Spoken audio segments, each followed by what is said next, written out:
Capricorn, Sun, Moon, Rising, or Venus sign. Welcome, welcome, welcome. This is your timeless reading or reading for next week. Now, for this coming week, weekly reading. Iba-ibang tao, sitwasyon, pangyayari yung makokollect na energy. So, hindi lahat is makaka-resonate ka. Pwedeng nangyari na, mangyayari pa lang, or nangyayari na. Piliin mo lang yung energy na makaka-relate ka. Itabi mo pag hindi. Huwag ipilit ha kapag hindi para sa iyo yung reading. Overall energy is, wow, may good luck. Wow. Parang may ma-achieve ka ngayon. Capricorn, no? Parang ito na yung momentum ng buhay mo ngayon, no? This week may mangyayaring parang na-manifest mo. Yung hindi mo, yung something na parang hindi hagip ng isip mo na mangyayari, no? Ganon. Capricorn. Parang ito daw talaga yung turning point mo, yung nakatadhana talaga na mangyari. Hindi lahagip ng isip mo, ganon, na mangyayari. Meron Jupiter na sign. Jupiter is, ano yan, luck. Planeta yan ng swerte. And fire sign, mabilis lang talaga. No, mabibilis yung mga fire sign eh. So, parang mabilis lang talaga itong mangyayari, no? Jupiter, tong magandang pangyayari, ay Jupiter, Capricorn, basta magandang pangyayari, no? This coming days, no? Na nakatadhana na daw talaga sa'yo. Ganon, sandali. Kuha tayo dito ng monology.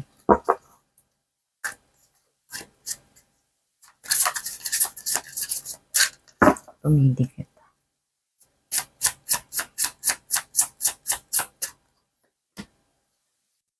So, sandali. So, para maging maayos, dire-diretso, walang postponement, at para talagang makuha mo, maging sayo, no? Capricorn is, umiwas ka daw sa drama. Kasi yun, minsan yung mga drama-drama, yung mga chismis, yung kwentuhan ng, parang pinagkikwentuhan yung buhay ng ibang tao na parang hindi naman, alam mo, kahit konektado kakilala mo, ganyan. Pero, hindi naman makakatulong sa buhay mo, ganyan.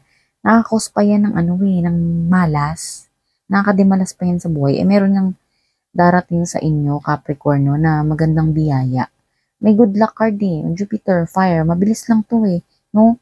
Unpredictable. Yung something hindi mo inaakala na darating sa'yo. Ganon, no? Pero bago pa yan dumating, Capricorn, no, i-align mo yung iyong attitude, i-align mo yung iyong sarili, gano'n, no? Para hindi madimalas, wag kang, umiwas ka daw, yan, no, nababasa mo ba? Avoid drama, moon madness, no, yung kabaliwan na moon, no? Umiwas ka daw dun sa mga taong toxic, yung may daradalang drama. O kung ikaw naman yan, na parang kahit na parang temptation, na parang ang dami mong nasagap na chismis, nakadramahan, no? Wag mo na munang hayaan na mag-spread yan, no? Negativity din kasi yan, eh, no? Na pag-usapan pa ng ibang tao, lalo't kadramahan, no? Kasi baka may ibang area ng buhay mo na maging apektado, no? Kasi may swerteng darating sa'yo.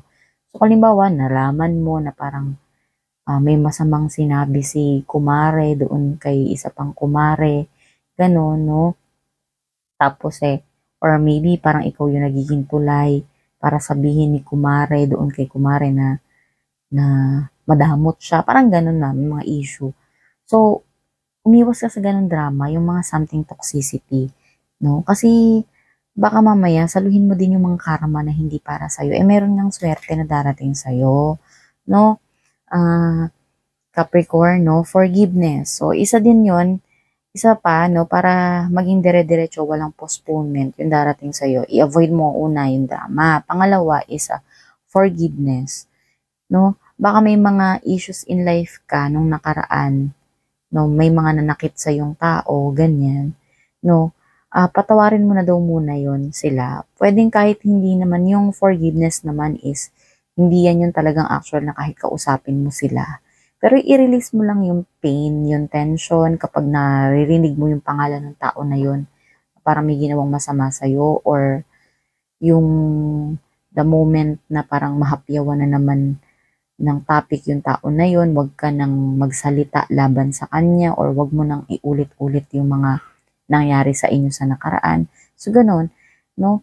Ikaw na lang sa sarili mo, sabihin mo na pinapatawad na kita. Kahit hindi ka mag-sorry sa akin or hindi na tayo magkausap, basta i-feel mo na talagang napatawad mo na siya. Ganun. Kasi, para hindi yan maging balakid, no? Dito sa opportunity na darating sa'yo. Minsan po kasi, yung nakakadimala sa buhay natin, hindi lang din yan yung mga tao na nang evil eye, kundi po yun din yung mga intention or yung mga bad habits natin sa buhay. No, ang dami-dami pa sanang papasok na blessings sa atin, pero dahil sa attitude natin, is nabablock yun ng mga drama. Alam mo yun, yung hindi tayo forgiving, hindi tayo mapagpatawad sa mga nakapanakit sa atin. Yun, kahit alam naman natin, hindi po invalid yung ating feeling na nasaktan tayo, gano'n, no? Pero yung, alam mo, yung mayroon naman tayong free will kung magpapatawad tayo or hindi, 'di ba? Gano'n. So yun yung mga blockages yung drama, yung hindi tayo mapagpatawad. So yun, it's a warning sign lang doon, no? Dapat na, kasi mabilis lang tong darating sa'yo, Capricorn, no? Again, this is, timeless reading. Pwedeng nangyari na, mangyayari pa lang, or nangyayari na. No? Basta mabilis lang to. Capricorn, no? So, kailangan mong maging forgiving at saka, lumayo doon sa mga drama, sa mga katoksikan na tao. Ganun.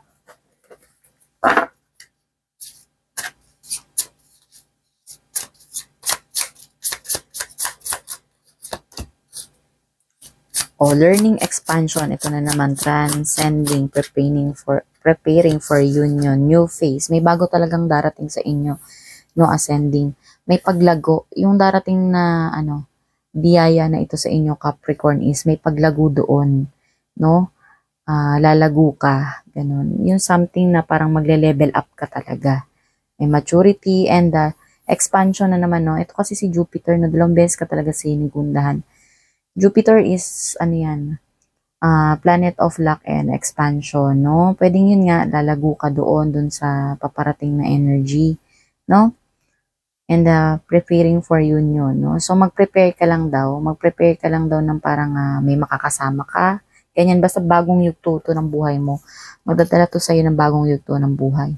Engagement ring. Pwedeng yung iba sa inyo dito na Capricorn, no, is literal na ma-engage. Ganon. Baka may magpo-propose, ganon. Or maybe kung meron kayong partner dito, baka magyaya na siya na magsama na kayo, yung isang bubong, ganyan. Mag-live-in na kayo, ganon. No? Yung something may partnership and completion na yon, yung parang, ito na talaga, since mahal naman natin ang isa't isa, magsama na tayo. Parang something ganon, no? Pisces. So, tayo dito.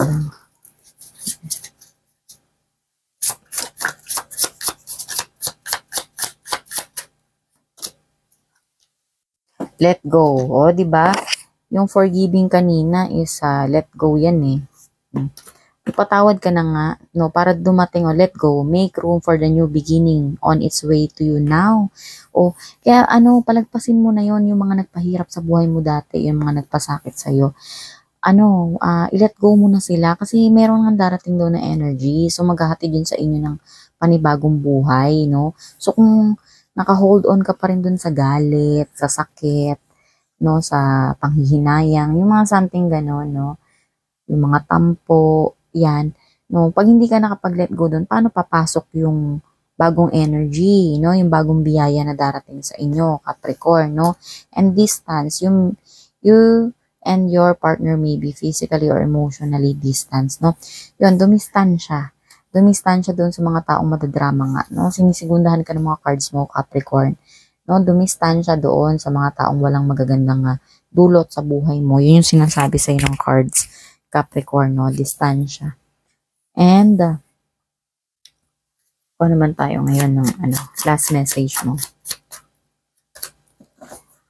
Take some time to rest and rejuvenate, no? Minsan magpahinga ka din, no? At mag-relax. You need to pace yourself for the changes that are coming your way, no? Kailangan mo daw muna magpahinga, no? At i-renew yung iyong spirit, parang ganun. Kasi kailangan mo yon, no, para sa sarili mo. Kasi nga, merong mga pagbabago na darating, no, yung new energy that are coming your way, no, na nandyan na sa mga daraanan mo. They are all positive. Lahat daw yun ay mga positibo.